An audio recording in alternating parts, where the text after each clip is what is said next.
Salut à toutes et à tous et bienvenue sur ma chaîne Achille Free, la voix du citoyen engagé. Aujourd'hui, on aborde un sujet dont peu de Béninois ont connaissance, mais qui pourrait changer le destin économique de notre pays. L'exploitation pétrolière au Bénin. Des rumeurs circulent depuis quelque temps sur la présence de pétrole dans notre sous-sol. Sur terre, onshore, comme en mer offshore, et sur des contrats signés dans une discrétion totale entre notre État et des entreprises étrangères. Mais où en est-on réellement? Qui contrôle quoi? Et surtout, le peuple béninois est-il informé de ce qui se joue?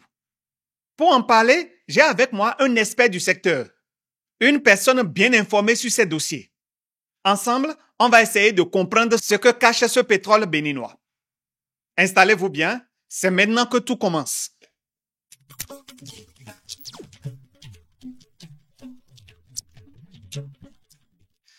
Bonjour, monsieur Kodio Thomas. Comment Comment vous allez?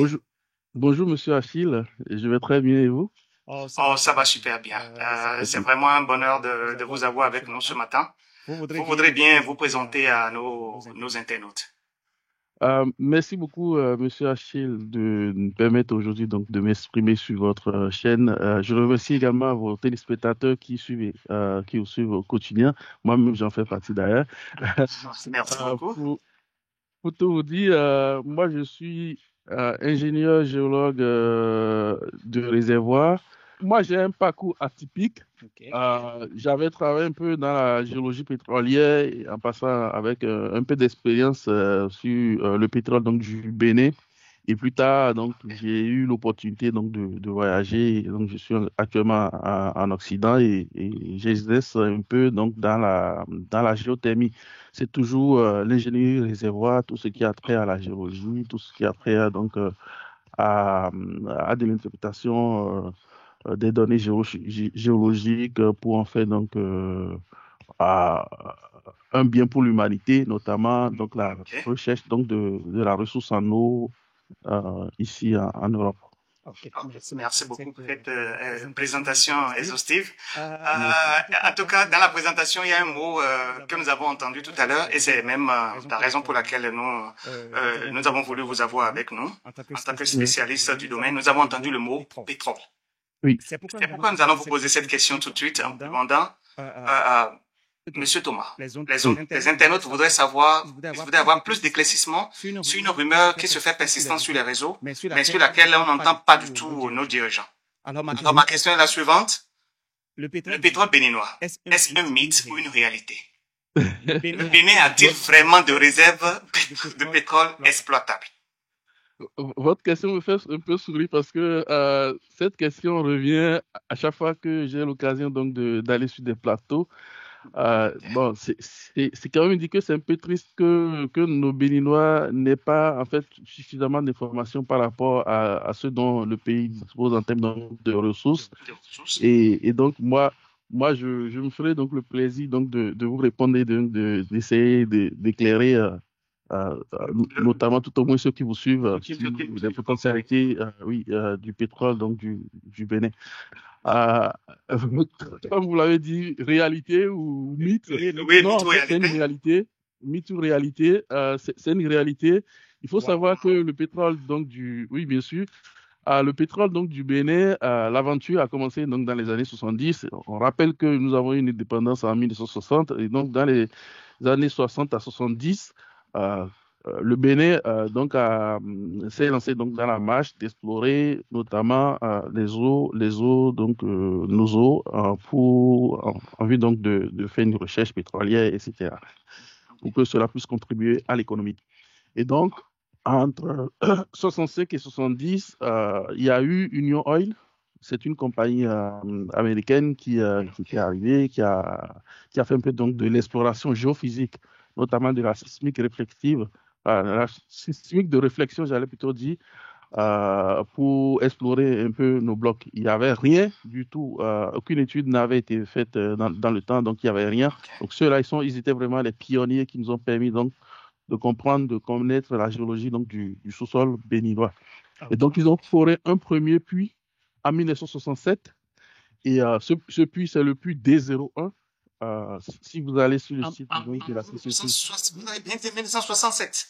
Oui, en 1967. Wow. En 1967, c'était le premier puits qui a été foré par Union Oil. Ok. Et d'ailleurs, ce puits était un puits positif, puisque après l'interprétation donc des données géophysiques et autres, ils ont eu donc des structures qui sont allées forer et qui a en fait abouti à une découverte. Cette découverte en fait a abouti a été faite notamment donc dans ce qu'on appelle réservoir d'hydrocarbures, c'est nos blocs, hein, je veux dire nos blocs. Dans notre bassin, nous avons donc des successions donc, de couches et au total, on dénombre à peu près 9 empilements donc, de couches très intéressantes que nous étudions. Et notamment, le pétrole a été découvert donc, dans l'empilement qu'on appelle H6, donc dans le réservoir qu'on appelle H6. Okay. C'est un réservoir d'âge turonien. Selon la nomenclature officielle, c'est des choses qui sont un peu plus techniques qui peuvent. Oui, voilà, je voulais juste poser cette question-là. C'est un peu technique là. Si vous pouvez carrément ramener ça à notre niveau à nous, parce que voilà. Ça date du turonien, mais il faut savoir que c'est des noms qu'on donne comme ça parce que en nomenclature officielle, hein, c'est une roche donc du turonien.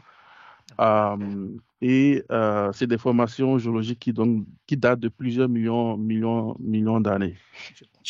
Et donc, dans cette formation-là, cette formation a fait d'ailleurs au niveau régional ou sinon au niveau local, on va dire qu'on l'appelle les grès d'Abeokuta. Je ne sais pas si ça vous parle, parce que cette formation a fait grand-chose, oui. Ça a fait du côté du Nigeria. Cette formation dans laquelle on a du pétrole dans notre sous-sol, ça affleure du côté du Nigeria, on appelle ça donc les grès d'Abeokuta, ça affleure dans la région Abeokuta au Nigeria, ça affleure également au Bénin, mais dans le temps, tu sais, les Béninois n'étaient pas pionniers donc d'exploration et autres, donc tout ce qui avait été fait dans le temps, c'était les Nigérians, et donc les Nigérians, eux, ils avaient déjà daté cette formation, ils la connaissaient très bien dans leur bloc là-bas, et du coup, ils l'ont nommé Abeokuta. Et donc, nous, quand on a revu la même formation, on a continué avec ce même nom-là, en disant Abeokuta, mais en fait, c'est des formations qui datent donc du turonien dans l'échelle stratigraphique, dans la nomenclature que vos téléspectateurs peuvent essayer donc de retrouver. Et donc, là où je ne vous arrête pas, je vais juste poser une question rapidement avant que vous ne continuiez. Il y a certaines années où on entendait que le pétrole exploité par le Nigeria du côté du Sémin serait pour le Bénin. Ça fait partie des choses que les gens disaient, mais personne ne prêtait vraiment attention à cela, ces déclarations-là. Est-ce que vous confirmez la chose? Non, je ne confirme pas techniquement. Là, seulement avec la technologie dont dispose le Niger, les compagnies qui exercent, non, c'est pas possible pour ce qui concerne donc le bloc 1. Il faut savoir que nous partageons une frontière avec le Nigeria, surtout ce qui est frontière terrestre et en mer également. Mais en mer, ils n'ont pas cette technologie-là pour venir jusqu'à nos blocs. Ça leur coûtera trop cher et pas du tout rentable. Par contre, ce qui peut être confirmé, c'est peut-être tout ce qui est en onshore du côté donc entre la frontière Bénin-Nigeria avec donc toute la localité donc de Tongeji, y compris toute la région de Adjara. Oui, effectivement, à Tongeji d'ailleurs, les Nigériens ont tout fait pour nous l'arracher parce que justement ils veulent, ils ont fait donc des découvertes donc de pétrole donc du côté du Nigeria, dans les formations géologiques qui sont chez eux là-bas. Et ces formations géologiques en fait se prolongent du côté du Bénin, notamment donc, dans la région de Tongeji, etc. Donc ça, ils se sont battus pour essayer donc de rentrer sur le territoire béninois et je ne sais pas si au final on a pu résoudre ce conflit domanial hein, ou conflit frontalier entre le Bénin, pardon, entre le Bénin et le Bénin, ouais. Donc voilà un peu. Et donc pour revenir un peu sur Abeokuta, vous avez cette formation du grès du turonien qui date à peu près donc de 90 millions d'années, qui se retrouve donc du côté donc de Kétou. En fait, au Bénin aussi, on aurait pu l'appeler les grès du Kétou. les grès de Kétou. Ça affleure également un peu dans la zone de Diakotomé. On aurait pu dire les grès de Diakotomé aussi. On a un Trumpiste, vous savez, Trump, il a nommé la baie du Mexique, la baie d'Amérique. Oui, la baie d'Amérique, oui, voilà. Si on était Trumpiste aussi, on avait changé de nom. Voilà, de cela, à un moment donné. Bon, c'est resté le grès d'Abeokuta et c'est connu de tout le monde. Mais ça date d'environ 90 millions d'années. Voilà. Ok. J'ai une question parce que tout à l'heure, dans votre développement, j'ai entendu un mot, c'est onshore. Ça fait partie des mots que nous entendons. Moi, je suis un néophyte du domaine, je ne m'y connais pas. Donc, comment on appelle? Lorsqu'on dit onshore et offshore, de quoi parle-t-on exactement? Parce que, vraiment, même je veux que même le dernier des Béninois puisse comprendre de quoi on parle ici. Voilà. Alors, quand on parle d'onshore, c'est tout ce qui est terrestre. Okay. Prenez tout ce qui est terrestre, c'est onshore. Et à l'opposé, quand on parle donc de offshore, c'est tout ce qui est en mer. Donc, tout le domaine du Béninois qui est considéré en mer, c'est offshore, et tout le domaine du Bénin qui est considéré dans le continent, sur la terre ferme, on appelle ça onshore. Ok. Donc, on et off. Okay. On est on, ça veut dire on est sur la terre. On n'est pas sur la terre. On est sur l'eau. Ok, je comprends. C'est ça. Alors, cette formation, on a découvert à peu près à 1800 mètres donc, de profondeur dans ces grès-là, parce que ces grès-là affleurent du côté de Kétou et Diakotomé, comme je l'ai dit, mais se prolongent dans le sous-sol jusqu'à 1800 mètres du côté donc du champ, du bloc 1, du côté donc du champ de Sémé qui est en offshore, donc en mer. Et c'est un pétrole donc d'API 22,7. Il faut savoir que le classement donc ou sinon on va dire la valeur du pétrole se mesure à la densité qu'elle a. Et donc la densité donc du pétrole du Bénin est de 22,7, sachant que les densités varient entre pour tout ce qui est inférieur à 22 degrés, on appelle ça du pétrole lourd. Pour tout ce qui est entre 22 et 30 degrés, on appelle ça du pétrole moyen. C'est pas trop lourd, c'est pas léger non plus. Et tout ce qui est inférieur à 30, on appelle ça donc du pétrole léger. Et notamment en comparaison au Brent. Le Brent, c'est le pétrole de la mer du Nord, qui est donc le Brent. La définition, c'est, je crois, c'est Broom BB, c'est Broom quelque chose là. En tout cas, vous avez E qui est Étive, N qui est neige et T qui est tabette. En tout cas, vous pouvez chercher la définition donc déjà tout ça, c'est en fait des formations géologiques dans tout ce qui est appelé conglomérat donc de la mer du Nord, qui constitue en fait un pétrole type qui a une densité donc d'à peu près 38 degrés API et qui est vraiment une mesure de référence pour fixer les prix donc du pétrole sur le marché. Et donc, nous, on se réfère à ce Brent-là pour avoir une idée de la qualité de notre pétrole. Donc, voilà. Ok, d'accord. Merci. Il y a aussi le WTI américain. Pour tous ceux qui intéresseront, ils verront, il y a le WTI américain, le West Texas Intermediate, qui est aussi donc de 39 degrés API à peu près, qui sert donc de référence pour fixer le prix donc du baril de pétrole sur le marché. Et donc notre pétrole, il est moyen, il est un peu lourd, il est dans la gamme donc de lourd à léger. Donc, voilà, ok, d'accord. Merci beaucoup. C'est une très bonne qualité. On a assez donc de produits de substituts qu'on peut tirer. Notamment, il faut traiter, il faut faire du cracking et tout ça. On a du bitume qu'on peut en tirer et ça, c'est très bien. Parce que quand vous avez du pétrole très léger, ça, c'est très bien parce que la valeur, elle est élevée sur le marché, mais vous n'avez pas assez donc de dérivés. De dérivés comme le goudron et tout le reste. Le goudron qu'on a ici chez nous, on en a besoin d'ailleurs et donc voilà. C'est justement dans ce cadre-là que je dis que c'est très bien. Mais en fait, les pétroliers préfèrent ne pas avoir trop traité leur pétrole, avoir du léger. Avoir du léger, oui, voilà. Ne pas trop dépenser, voilà. Ok. Ça dépend de là où on se place. Il y a pas de souci. C'est sûr que bon, nous, en tant que pays, on aurait aimé plus de goudron. Mais voilà, les hommes d'affaires auraient préféré que ça soit léger afin de mieux vendre. Parce que les autres, et le goudron pour eux, ça constitue seulement des déchets. Donc, si je comprends bien, si on récapitule rapidement, on parle du Bénin, du pétrole béninois depuis les années 1965, n'est-ce pas? Oui. En fait, si, comment on appelle, je suis un peu étonné d'entendre tout ceci. C'est parce que j'ai été, je vais faire une confidence, j'ai été instituteur pendant 6 années, d'accord? Où j'ai enseigné j'ai présenté des candidats au CEPE et jamais je ne leur ai dit, parmi les ressources minières du Bénin, il y a du pétrole. On nous parle des traces de fer, à Lumbu, de l'or, à le Perma, à la verrerie, à Kouyogbe, mais jamais je n'ai entendu le mot pétrole nulle part.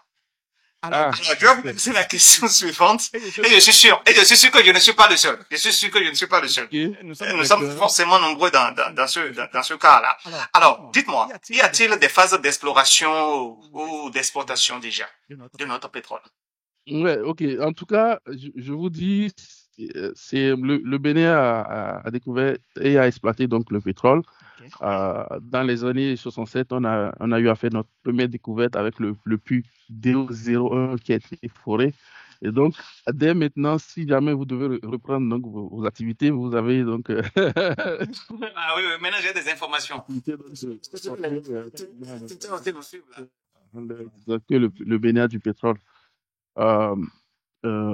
Donc, en gros, quand Union Oil a découvert donc qu'il y a du pétrole au Bénin, elle a évalué les réserves et dans le temps, le coût du baril n'était pas assez élevé, c'était donc de l'ordre de $3 le baril.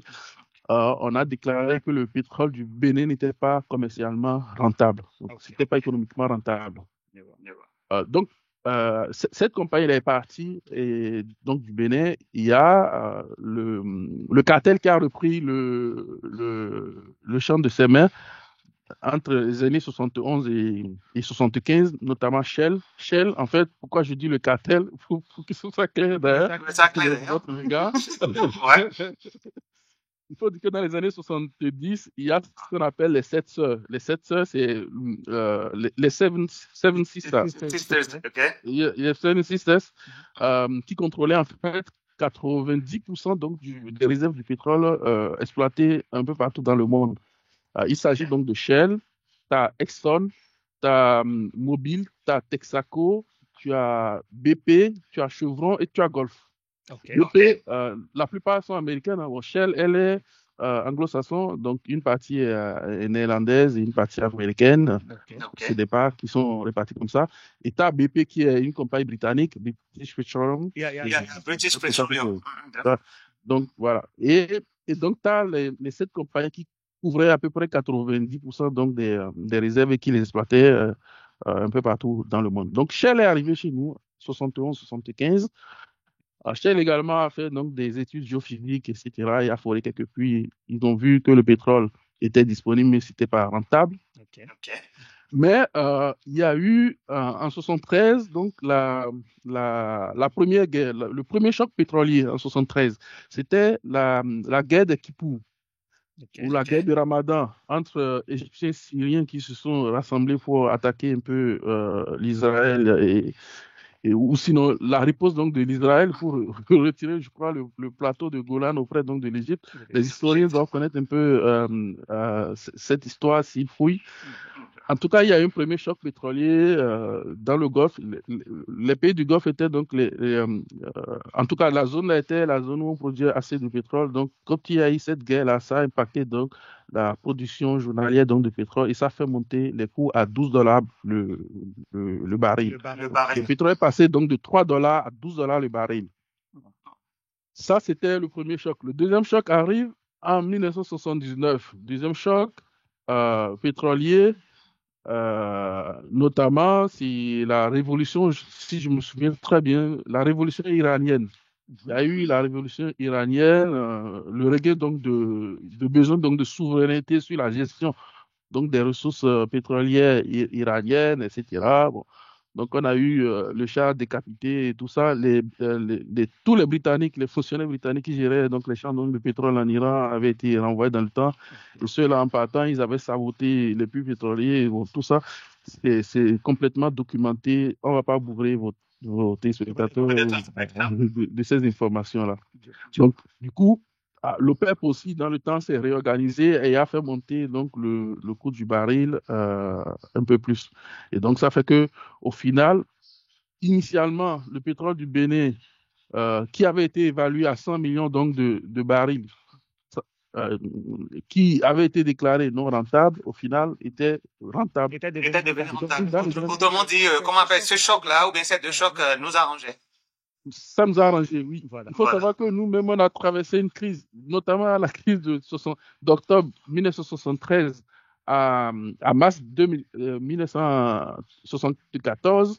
On a été impacté également par cette crise-là. Et donc, le président Kérékou, dans le temps, il voulait vraiment qu'on aille diversifier nos ressources et pour soutenir l'économie. Et donc, la Banque mondiale nous avait également accompagnés dans le temps. Jusque dans les années 79, on a pu signer un contrat avec ce qu'on appelle Saga Petroleum, qui était en fait une filiale donc de la compagnie nationale Equinor, aujourd'hui qui est Equinor, donc norvégienne, qui était censée en fait nous aider à développer ce pétrole-là. Donc le Bénin avait fait un choix. Dans le domaine pétrolier, il y a soit vous décidez de confier la gestion du pétrole et vous êtes le propriétaire, mais vous confiez la gestion à quelqu'un et du coup, vous avez tout le contrôle, etc., des décisions, ou soit vous décidez d'aller sur un partage donc, de production, de rentabilité. Et donc là, vous y entrez en tant que société et vous avez une part qui sont définies en fonction des contrats négociés.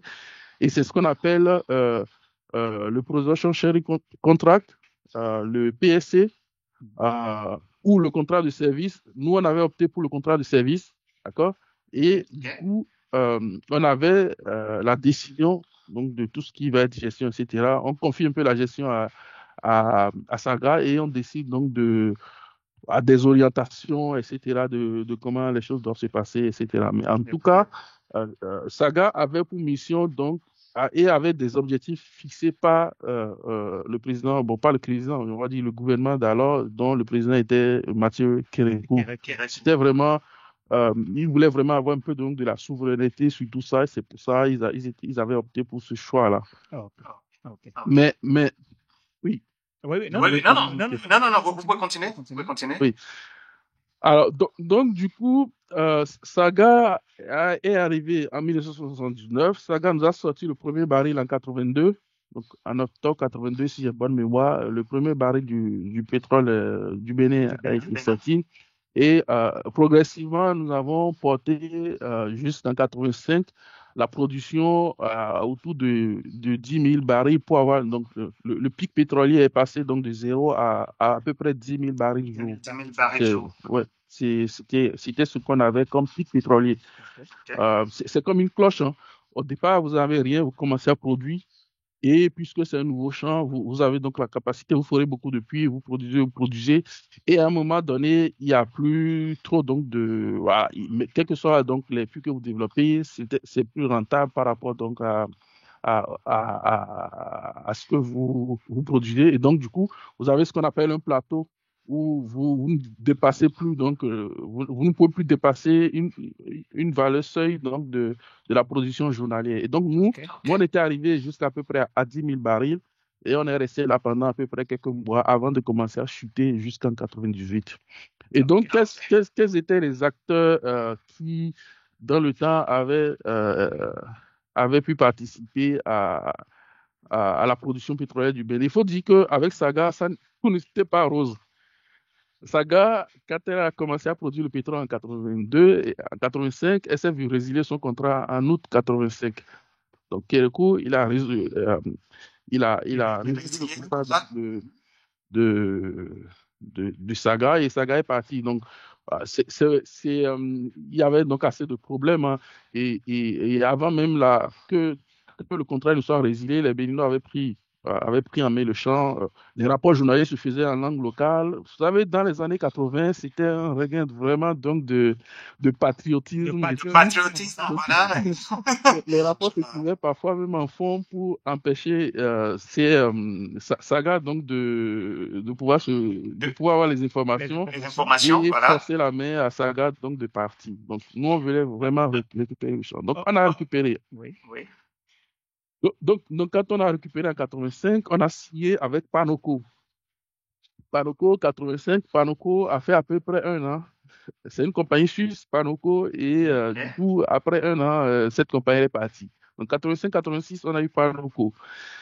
Et du coup, quand Panoco est parti, les Béninois ont repris le champ de 86 à 90, parce que c'était vraiment ce qui est voulu. Les Béninois voulaient reprendre le champ. Et donc, au départ donc, du saga, les Béninois croyaient qu'on allait leur confier.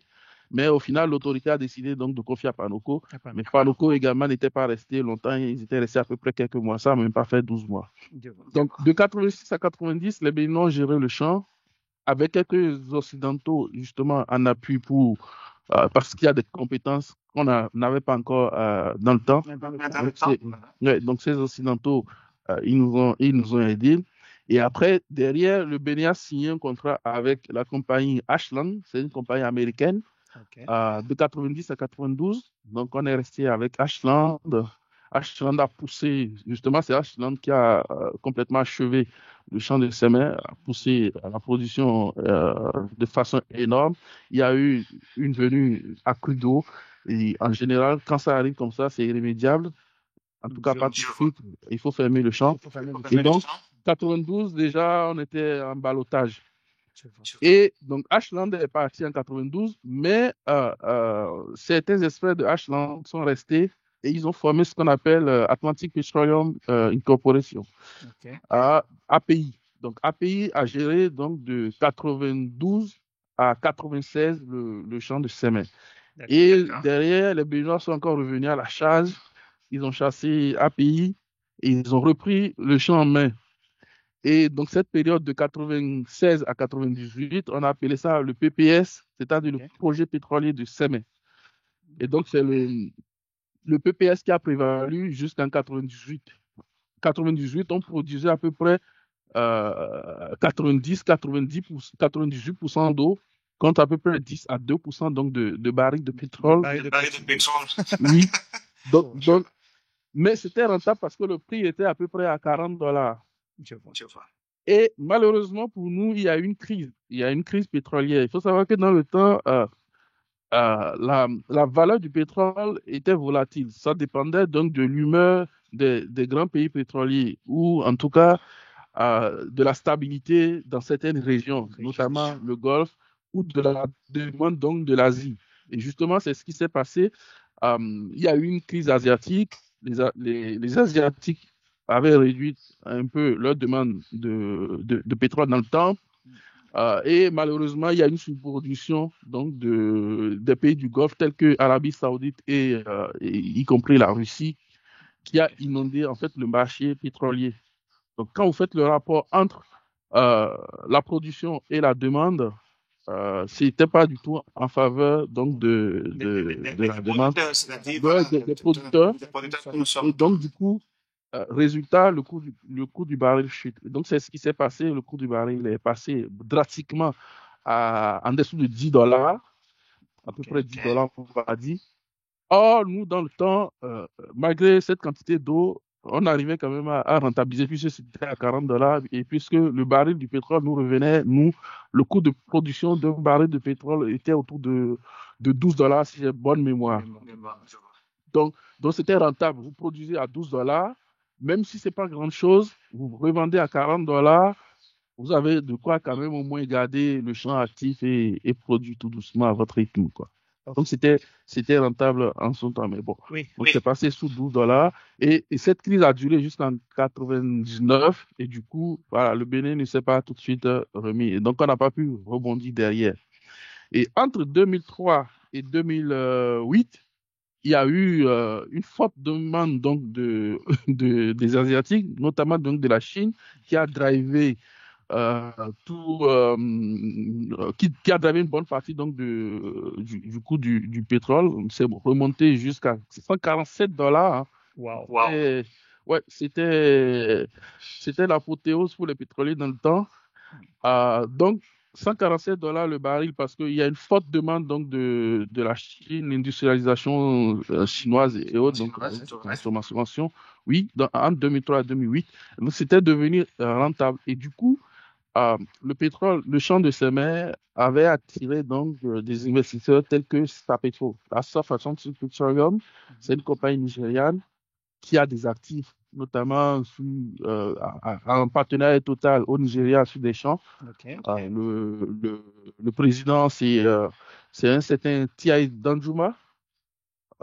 C'est un ex-général donc de l'armée nigériane qui a fait la guerre aux côtés donc de Buhari et tout ça. Et donc, quand ils ont fini, bon, ce monsieur, on va pas aller dans les détails de comment ils se sont enrichis. Vous pouvez chercher, vous aurez des informations. Pas de souci. Donc, parce que vous allez comprendre plus tard pourquoi est-ce que je parle justement de ce monsieur, pourquoi est-ce que je vais dans les détails sans aller dans les détails.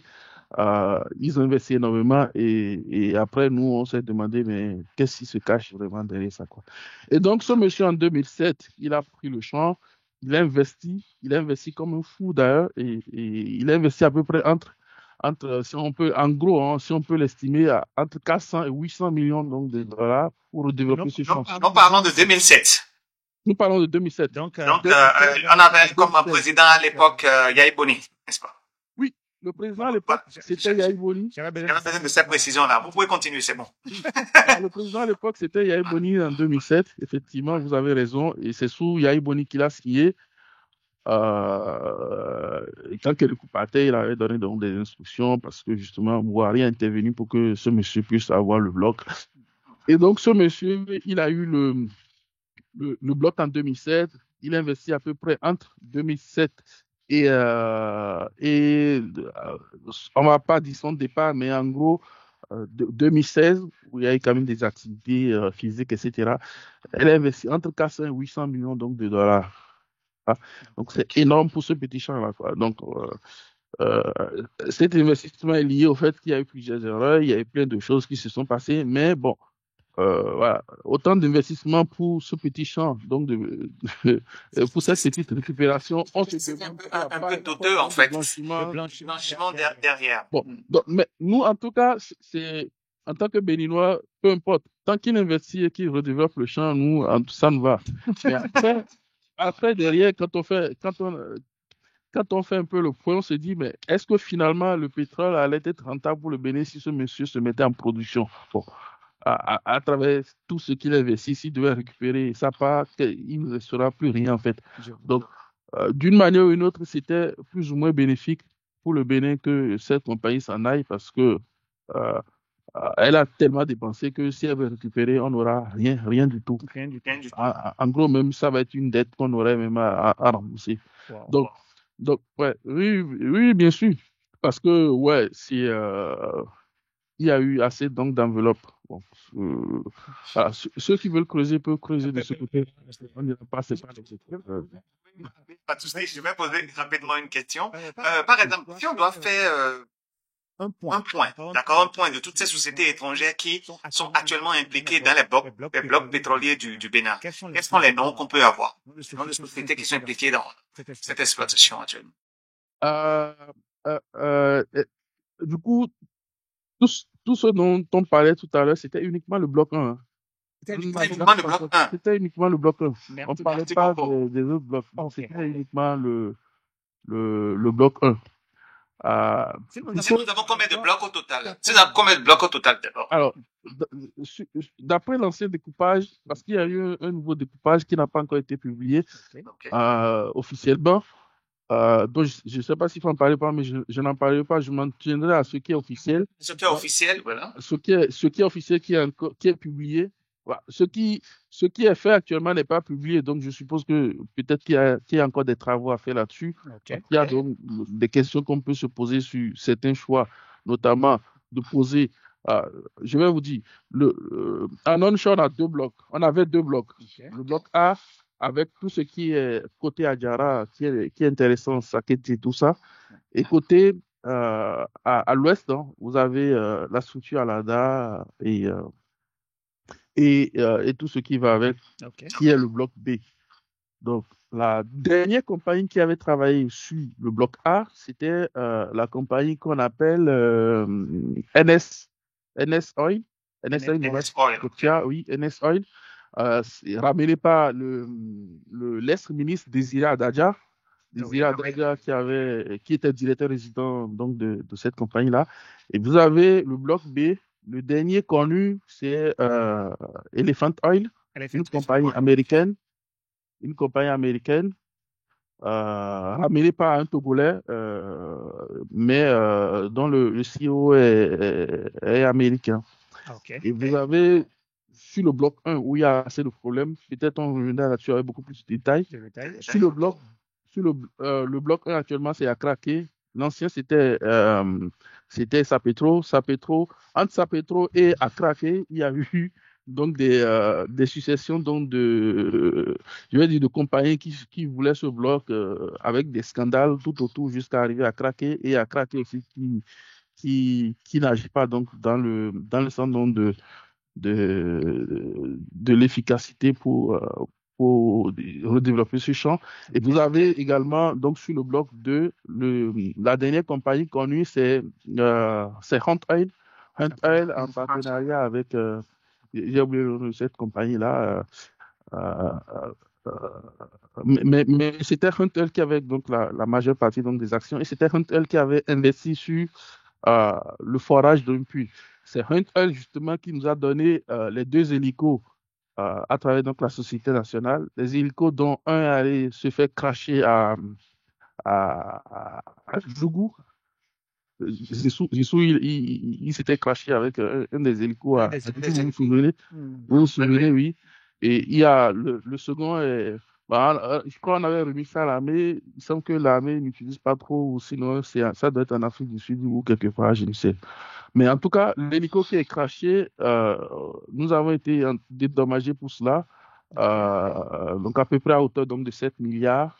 Et donc ça, c'est rentré dans le compte commun donc, du ministère de l'économie et des finances. Après, je ne sais pas si ça va revenir pour permettre donc à la Société nationale donc, de se lancer dans l'exploration, mais en tout cas, rien n'est certain pour le moment. Alors, je vais glisser rapidement avec votre permission. Ok, d'accord, oui, allez-y. Sur le bloc 3, vous avez Fraser Oil.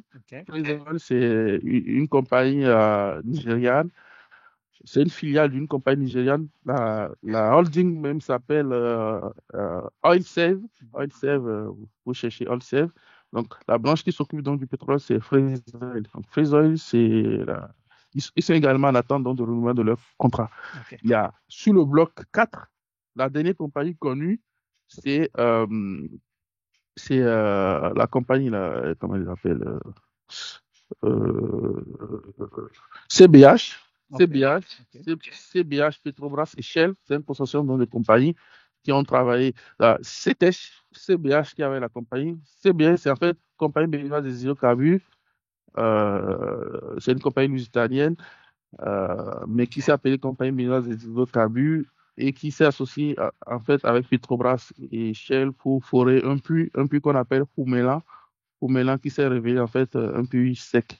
Donc ceux-là, on reviendra peut-être dans les détails si vous avez le temps. Ils ont été envoyés.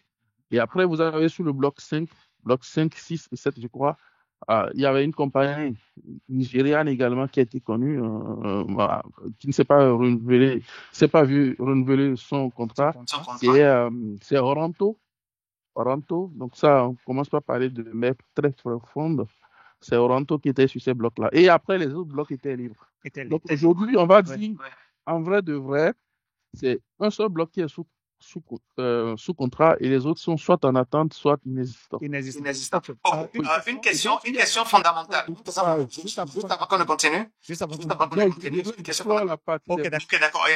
On y va. Oui, il n'y a pas de souci. Il y a un nouveau découpage où on a dit, puisque le ministre Adambi, il a remarqué que le pétrole du Niger, en fait, c'est tout dans le bassin des Médènes, etc.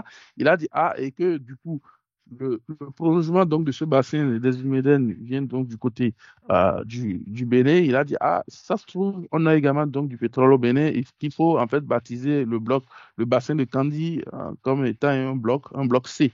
Donc du coup, en onshore maintenant, on va dire qu'on a 3 blocs. Donc, c'est pas encore publié, mais en fait, ça a été baptisé bloc C. Et en offshore, ils ont essayé donc de regrouper certains blocs pour réduire le nombre de blocs disponibles. Donc, c'est un fait dynamique et ça change à chaque instant. D'accord. Merci beaucoup pour tous ces détails. Maintenant, une question qui intéresse la plupart des internautes ici. Oui. c'est de savoir est-ce que les Béninois, est-ce que des Béninois, des compatriotes travaillent dans ces sociétés. Parce que d'après des rumeurs, il y aurait des sociétés implantées au pays qui veulent recruter des employés et le ministère n'est même pas au courant.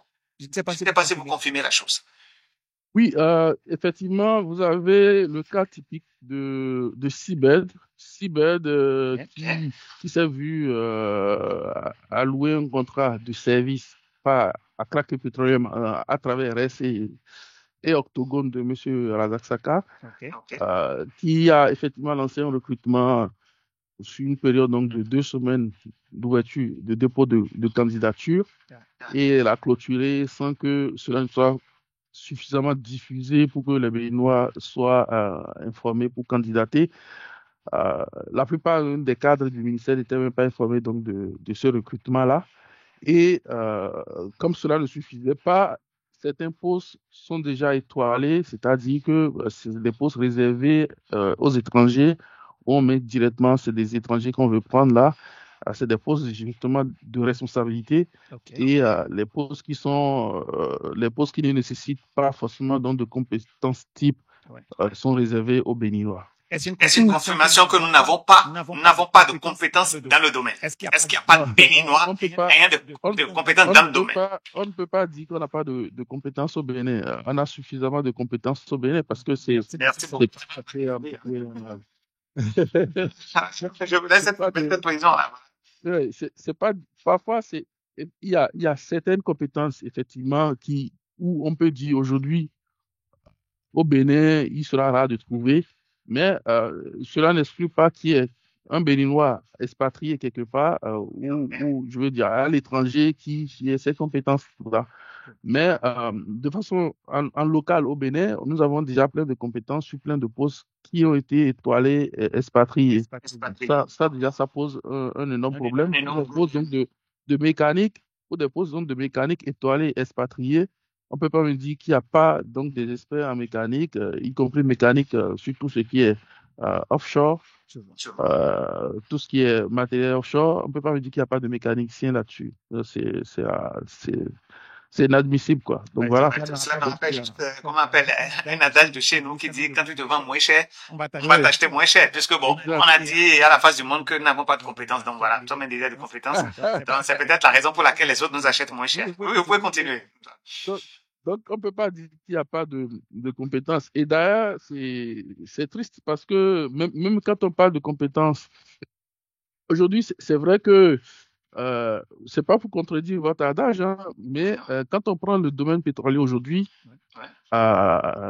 c'est facile de dire le Bénin a un désir de compétences, mais alors qu'est-ce qu'on fait pour que le Bénin ait ces compétences? Il faut justement recruter. Il faut recruter, il faut faire former. Ça s'appelle de la formation, ça s'appelle du recrutement. Le dernier recrutement qui a été fait donc, dans le domaine du pétrole date de 2008, je crois. Et en 2009, les agents qui avaient été recrutés ont été envoyés en formation en Côte d'Ivoire à l'Institut national donc il faut être Boigny là. Ils ont fait l'Institut de pétrole là-bas. Ils ont été formés. Ils ont fait des stages chez Petrosi. Petrosi, c'est la compagnie nationale des hydrocarbures de la Côte d'Ivoire. Ils sont rentrés au Bénin. Ils sont rentrés au Bénin autour donc de 2013-2014. Certains sont rentrés un peu plus tard. Et depuis lors, ce sont ces cadres-là qui sont en activité aujourd'hui. Ces cadres-là ont été repartis à la fois dans la société nationale qui était à l'époque la SOBE, Société béninoise des hydrocarbures, qui est aujourd'hui Société nationale des hydrocarbures Bénin, et une partie à la Direction générale des hydrocarbures et autres combustibles fossiles, DGACF, qui est aujourd'hui DGHRE, Direction des hydrocarbures et des ressources énergétiques. C'est à quoi là. Et donc, ces cadres qui étaient au sein donc, de la société béninoise des hydrocarbures, en 2019, M. Adambi, justement, il a dissous la société. Il a dissous complètement la société. Et qu'est-ce qu'il a fait quand il a dissous la société? Il a dit on va recruter des ingénieurs en partant sur une nouvelle base. Quand il a fait ça, il a dit puisque vous êtes des cadres de l'administration et que du coup, c'est l'État qui vous a recruté, que vous êtes des agents permanents d'État, on vous relocalise en fait dans les structures de l'État. Certains se sont retrouvés à la Direction générale de l'eau, certains ont été complètement rapatriés à la Direction générale des hydrocarbures et ressources énergétiques, DGHRE, et du coup, il a profité, M. Adambi, hein, et le directeur justement donc de cette société-là, M. Yari Isikou, ils ont profité donc de la vacance de poste du conseil d'administration pour en fait faire revenir ceux qui veulent, ceux qui peuvent se taire et voir en fait certaines choses passer sans pouvoir techniquement dit non. C'est une question que je vais vous poser parce que, comment on appelle, le nom Adambi là revenait très souvent. Je voudrais savoir exactement ce qu'il y a là. Ceux qui ont le bagage technique et ceux qui ont suffisamment donc de courage, je dis, et qui ont un peu de sens de patriotisme, de dire, écoutez, monsieur le ministre, ouais, cette compagnie-là n'a pas ci, n'a pas ça, et voilà ce qu'on peut faire, voilà, techniquement, ce qu'elle propose là ne tient pas la route. Donc ceux-là, on les a renvoyés complètement. Ils ont fait revenir ceux-là qui ne boudent pas, ou en tout cas qui techniquement ne peuvent pas parler. Donc ils ont fait venir 2 ou 3 ingénieurs, voilà. Je vais dire au total, ça fait 4 ingénieurs. Okay. 4 ingénieurs pour une société nationale.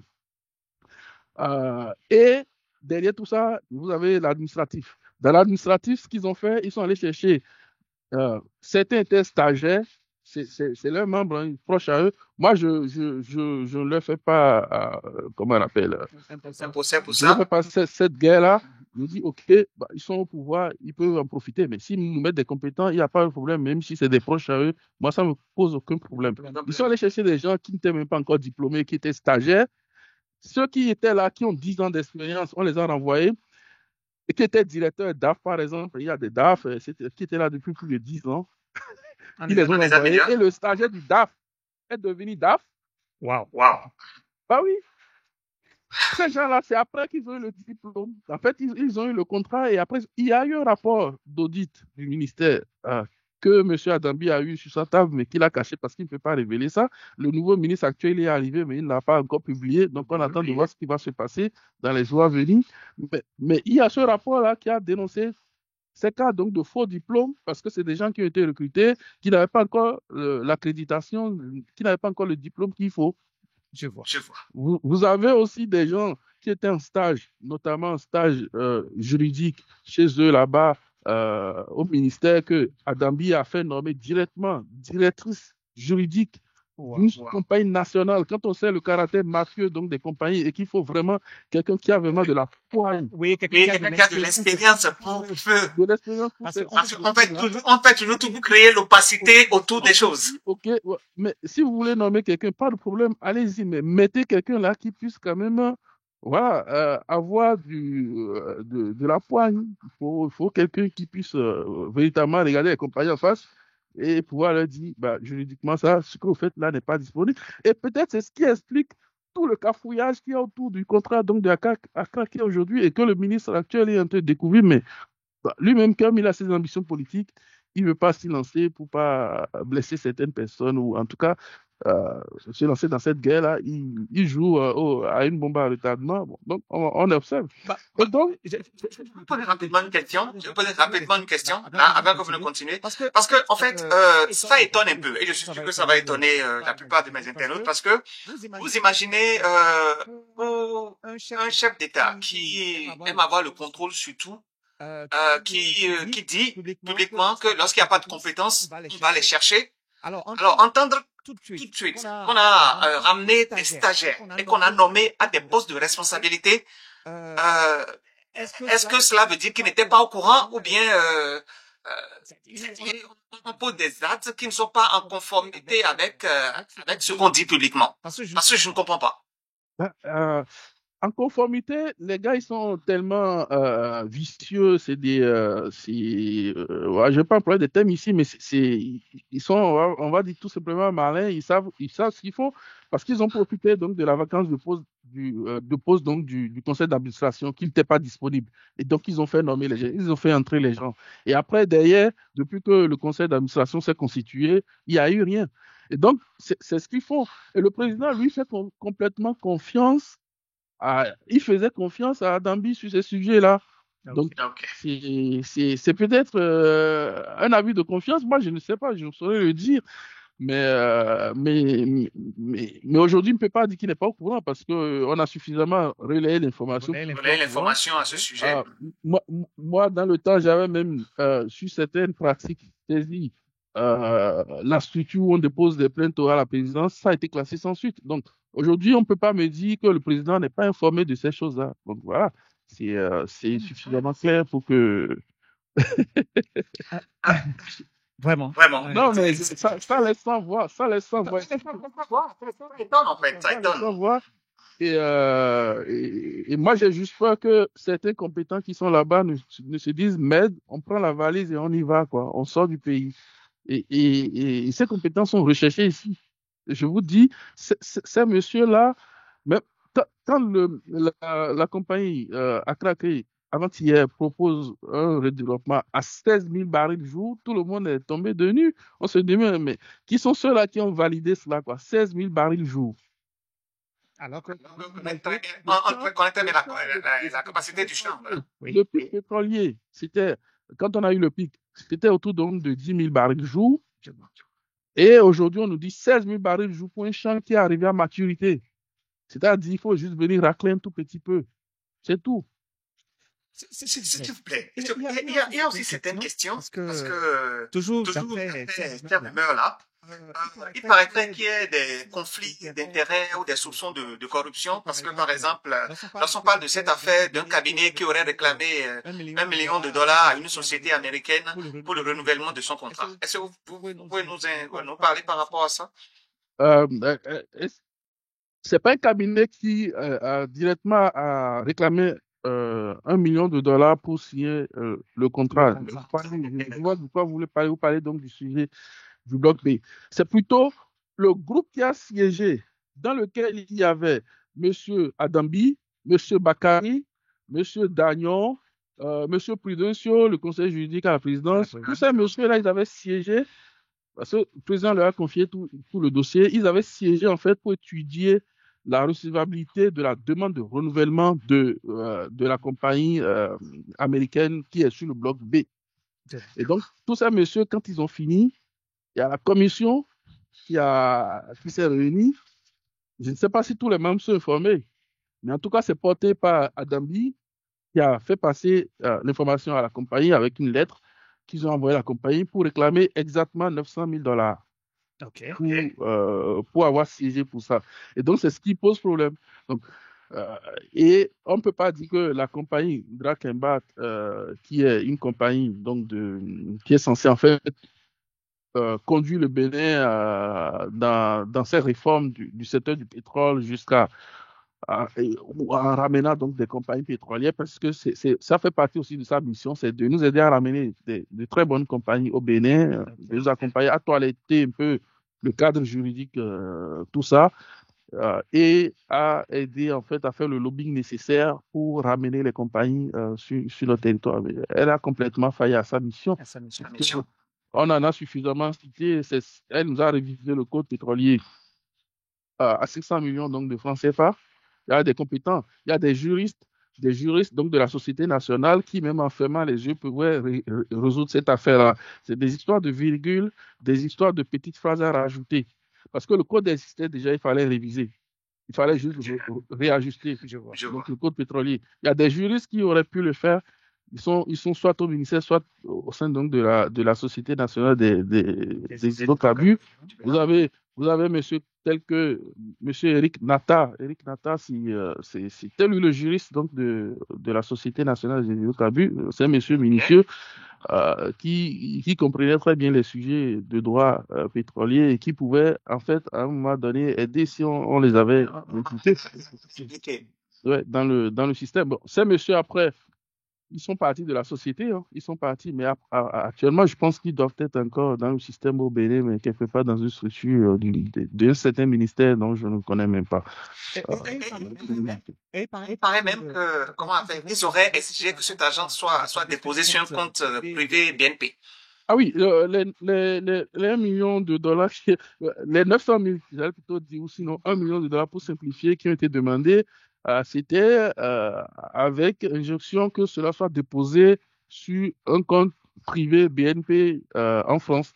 Et donc, l'objectif étant, justement, il y avait également la directrice des affaires juridiques donc de la SNHB dans l'équipe, et c'était elle d'après donc nos sources, qui devaient en fait venir à Paris, aller à Paris du moins, récupérer ces sous-là pour eux, parce que il fallait pas laisser de traces dans le trésor public. Il faut savoir que le bonus de signature sur contrat, c'est en fait récupérables. Ce sont des fonds récupérables. Quand il y a découverte, qu'il y a production, les compagnies récupèrent ces fonds-là. Tout donne au Bénin au moment où elles signent la compagnie. Elles signent le contrat. Et donc, ces fonds doivent passer par le trésor public pour qu'il y ait une traçabilité. De telle sorte que même quand le régime change, cette compagnie peut à tout moment récupérer ces fonds. Parce que un projet de développement de pétrole, ce n'est pas un truc qui se fait sur 5 années, ça peut aller 10, 15, 20 ans. Donc, du coup, vous donnez l'argent aujourd'hui, si ce n'est pas dans le trésor public, demain, si le régime change, vous venez, vous ne pouvez pas justifier. Et donc, elles sont vraiment très prudentes là-dessus, ça doit passer par le trésor. Et donc, c'est ce qui a justement attiré l'attention donc, de ce monsieur. On lui dit, une partie donc, du bonus de contrat qui est 2 millions, vous versez ça dans le trésor et vous versez 1 million de l'autre côté dans un compte privé. Donc, il a tout de suite refusé. Et quand il a demandé de savoir pourquoi est-ce que cette somme-là devait être versée là-bas, on lui dit, bah, écoute, ça, c'est pas lié au bonus, c'est plutôt lié à la prestation de services, c'est-à-dire nous qui étions donc dans le cabinet, donc non pas le cabinet, le groupe qui a servi, qui a siégé, le groupe qui a siégé, qui a étudié donc, votre dossier, réclame cette somme-là pour ses frais de service. Donc, voilà. Et quand il a refusé, au départ, ils avaient cru que c'était une question donc, de fond. Donc, ils ne savaient pas que le monsieur, il pouvait en fait faire cela. Il pouvait en fait accéder à une autre requête qu'ils ont demandé. Parce que justement, ils nous ont dit, bon, puisque au départ, c'était 3 millions bonus de signature sur contrat. Et finalement, on a dit, on accepte 2 millions pour le bonus de signature sur contrat que tu dis que tu payes. Mais en contrepartie, ils lui ont fait cette lettre-là qu'il a refusée. Ils lui ont dit, bon, ils ont fait traîner d'abord la décision donc, de signature, de renouvellement de ce contrat. Et quand ils sont revenus à la table de négociation, on lui a dit, au final, ce n'est plus 2 millions, mais c'est 3 millions. Et le gars a dit, OK, très bien, moi j'accepte 3 millions, je paye ça de façon échelonnée, mais sur un compte trésor, un truc officiel, traçable. Un truc officiel. Donc, quand ils ont compris ça, ils l'ont coupé. Et depuis ce jour, il est en difficulté au Bénin. Wow. Voilà un peu la situation. Le ministre de l'économie et des finances était, lui, informé donc de cette situation. Je ne saurais le dire, mais toujours est-il que il est fort probable aujourd'hui qu'il soit informé. Après, peut-être les faits. Mais rien n'indique que s'il est informé qu'il allait agir contre cela, parce que justement, même lui, quand il a été informé de tout ce que cette compagnie a traversé, hein, des difficultés, en plus, il s'est rangé donc du côté donc de ces mafieux-là. Donc je me dis que s'il était informé, Dada, il n'allait rien faire, quoi. C'est ça. C'est vraiment triste. C'est vraiment triste. Ouais. Je pense personnellement que c'est la raison pour laquelle on entoure tout d'une opacité donnée, parce que c'est pas, en fait, ça ne s'entend pas. On signe un contrat au Bénin. Vous demandez au signataire du contrat de faire un dépôt sur un compte privé en France. Oui. Et après, c'est pour nous chanter que le FMI, la Banque mondiale, voilà, disent là que tout est traçable et tout le reste, et puis voilà, le Bénin a obtenu 4,5 points, 7,5 points, et puis on ne fait que nous chanter ça à longueur de journée, quand bien même le Béninois ne le ressent pas dans son plat.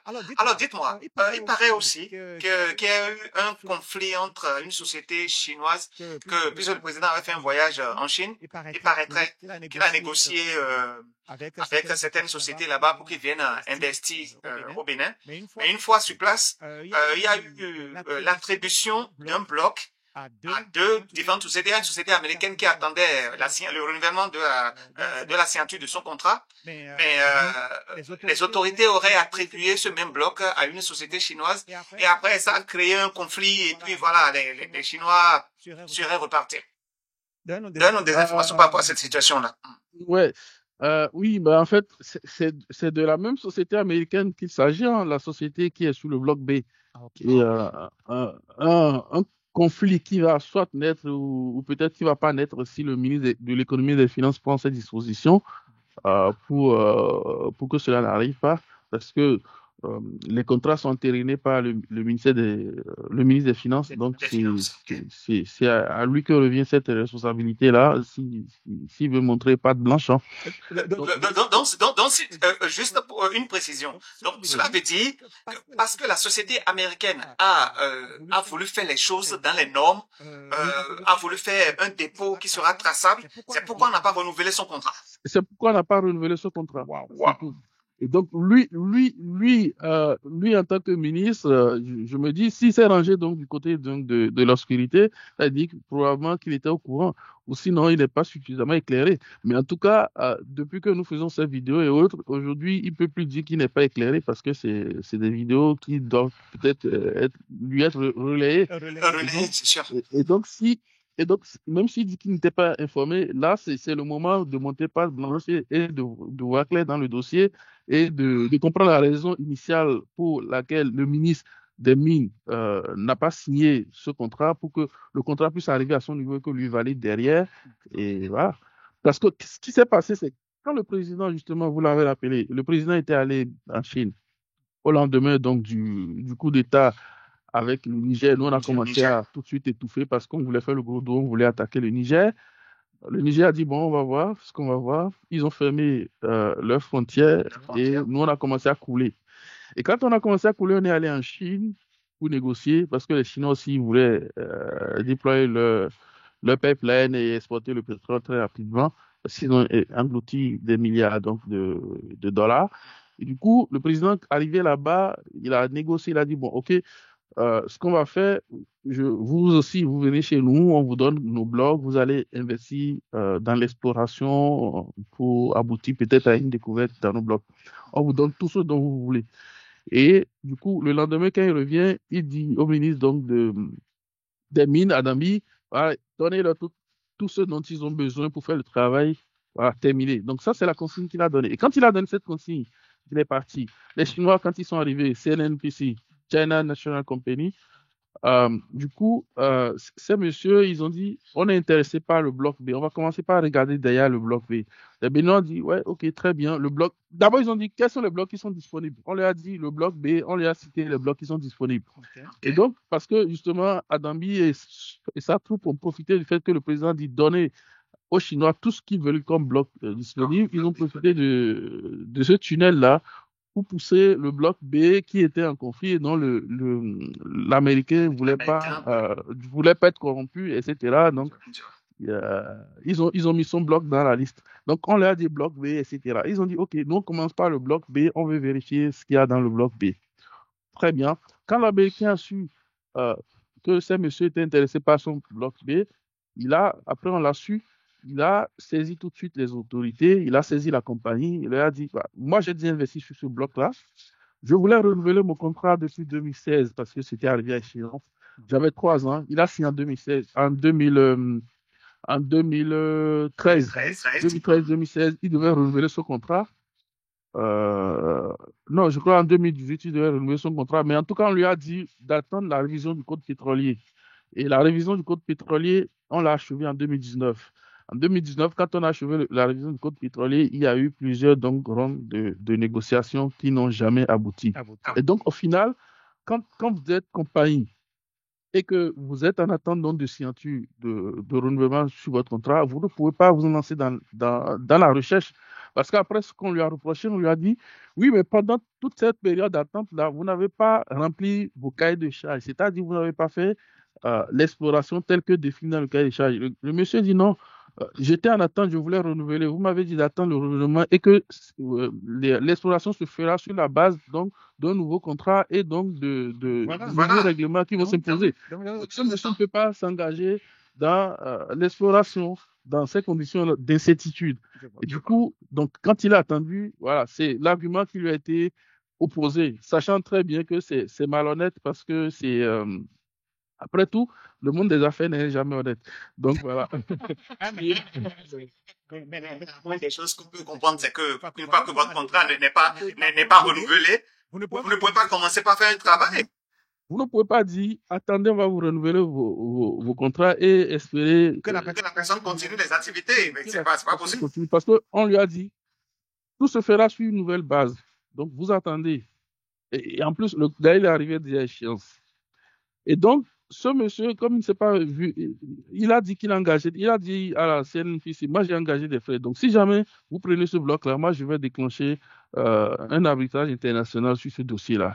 Et quand on déclenche un arbitrage international, tout est gelé. En fait, le bloc, on le met sous gel, et le temps donc de régler ce problème-là. Les Chinois ont compris que bon, s'ils se lancent dans ce terrain, ça va être juridique, ça va être chronophage. Eux, ils sont une grande compagnie. La compagnie américaine, c'est une petite compagnie, mais ils ont dit on ne veut pas avoir de problème avec une compagnie américaine, bien qu'elle soit une petite compagnie. C'est un peu comme quand on le dit, Monsieur Achille, l'aiguille est petite, mais c'est pas un truc que tu peux avaler. Voilà.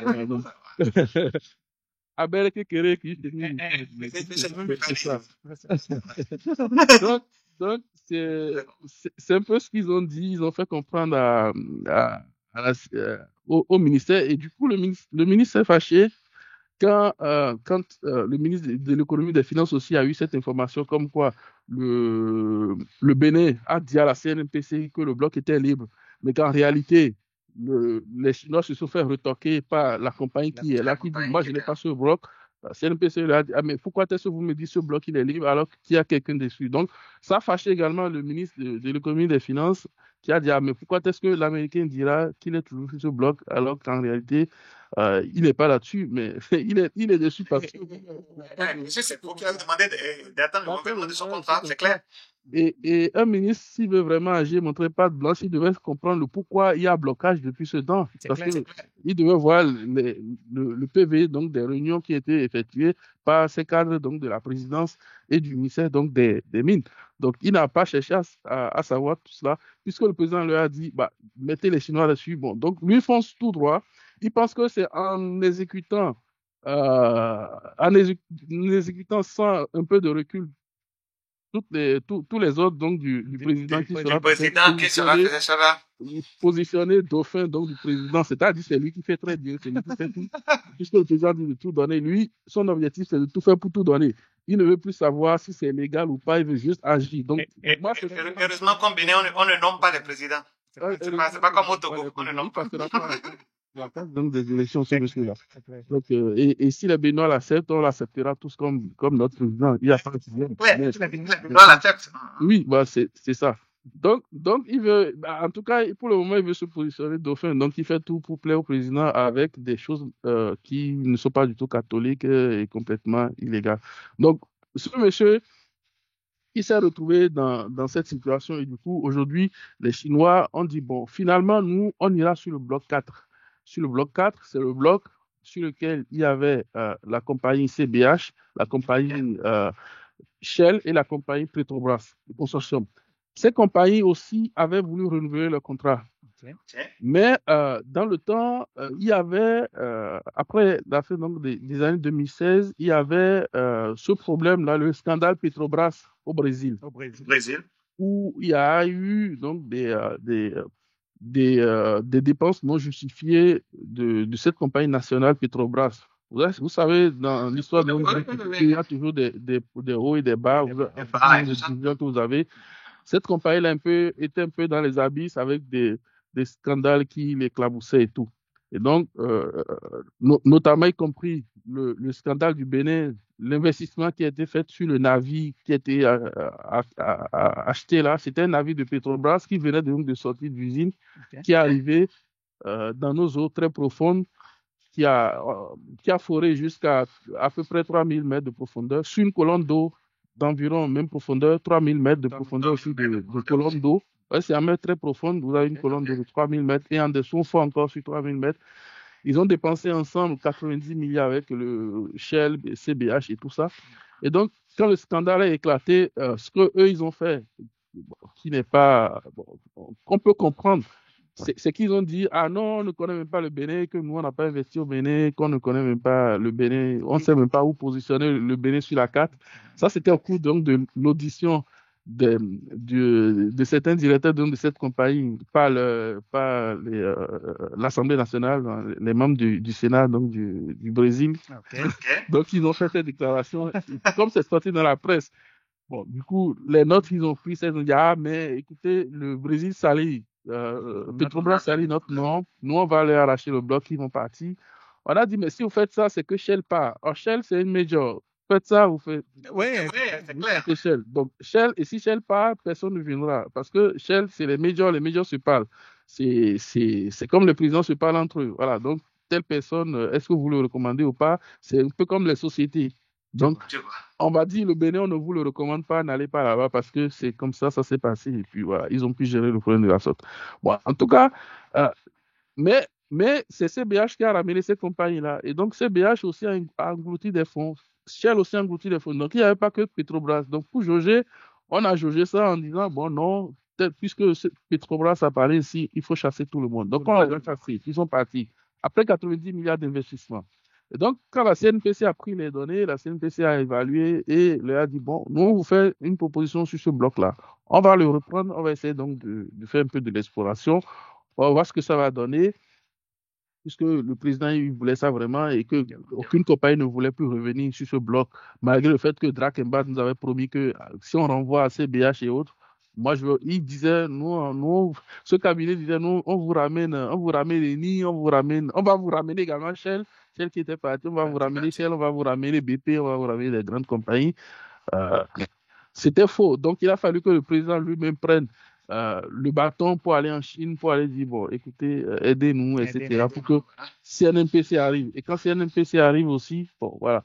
CNPC, quand elle finit de faire l'étude, elle dit, bon, OK, moi, je fais cette proposition. Le ministère dit non, votre proposition, nous, on veut 100 millions donc, de dollars à la signature, comme bonus de signature sur contrat.